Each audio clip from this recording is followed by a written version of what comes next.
সরস্বতী হচ্ছে বিদ্যার দেবী। আমাদের ভার্সিটির দ্বিতীয়বারের মতো আমরা সরস্বতী পূজা উদযাপন করতেছি। সাম্প্রদায়িকতা যাতে অসাম্প্রদায়িকতা টিকে থাকে এবং বাংলাদেশের যেই সুষ্ঠু ও সুন্দরভাবে মাতা সরস্বতী জ্ঞানের দেবী, আলোর দেবী। এবারে দ্বিতীয়বারের মতো আমরা সুষ্ঠুভাবে আয়োজন করতে সম্পন্ন হয়েছি। সরস্বতী হচ্ছে বিদ্যার দেবী, উনি আমাদেরকে বিদ্যা বুদ্ধি দান করে। আমরা উপোস থেকে তারপর আমরা আমাদের বিদ্যা অর্জন বা আমাদের সামনে ভবিষ্যৎকে সুন্দর করার জন্য তারপরে আমরা পূজা করি। আনন্দের সাথে জানাচ্ছি যে আমরা সোনারগাঁও ইউনিভার্সিটি বানিয়ার সোনার সংসদ আমাদের ভার্সিটির দ্বিতীয়বারের মতো আমরা সরস্বতী পূজা উদযাপন করতেছি। সরস্বতী বিদ্যার দেবী। সরস্বতী পূজা মাঘ মাসের শুক্লপক্ষের পঞ্চমী তিথিতে হয়। হাতে করে হলো আমাদের ছোট যে শিশু থাকে ওর শিক্ষা জীবনে প্রবেশের মাধ্যমে ওকে দিয়ে আমরা যে প্রথম যে অক্ষর লেখাই ওটাকে হাতে করে বলি।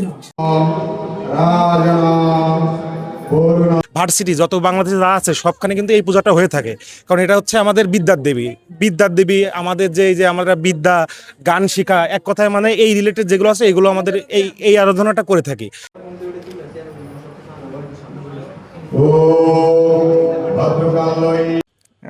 আমাদের সোনারগাঁও ইউনিভার্সিটিতে গত 2 বছর ধরে সরস্বতী পূজা হচ্ছে, এবারও আমরা আয়োজন করেছি। আর হচ্ছে সরস্বতী পূজা আমরা করি মূলত হচ্ছে বিদ্যার দেবী তিনি, আমাদের যাতে তিনি বিদ্যা বুদ্ধি দেয় এবং আমরা সকলের জন্য মঙ্গল কামনা করছি, দেশ ও জাতির জন্য, যাতে সবাই সুন্দরভাবে আমরা একসাথে বসবাস করতে পারি, সাম্প্রদায়িকতা যাতে অসাম্প্রদায়িকতা টিকে থাকে এবং বাংলাদেশের যেই সুষ্ঠু ও সুন্দরভাবে যে আমরা সবাই মিলে বসবাস করছি সেটা যেন অব্যাহত থাকে, এটা নিয়ে আমি মায়ের কাছে প্রার্থনা করছি।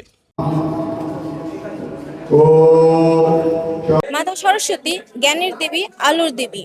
কারণ আমরা মাতা সরস্বতীর পূজা করে থাকি বিদ্যার দেবী। আমরা শিক্ষা জীবনে মাতার মাধ্যমে পদার্পণ করি। আমাদের পড়াশোনা, লেখাপড়া, জ্ঞান, সমৃদ্ধি সমস্ত কিছুই মাতার জন্য। এজন্য আমরা মাতার পুজো করে থাকি। এবারে দ্বিতীয়বারের মতো আমরা সুষ্ঠুভাবে আয়োজন করতে সম্পন্ন হয়েছি বাণী অর্চনা বা সরস্বতী পূজা। এবারেও আমাদের পার্টিসিপেন্টসদের খুব সাড়া জাগানো ছিল আমাদের এবারের পূজা, এবং আমি আশা করছি আগামীতেও আমরা সুষ্ঠুভাবে পূজাটা এভাবে সম্পাদন করতে পারবো।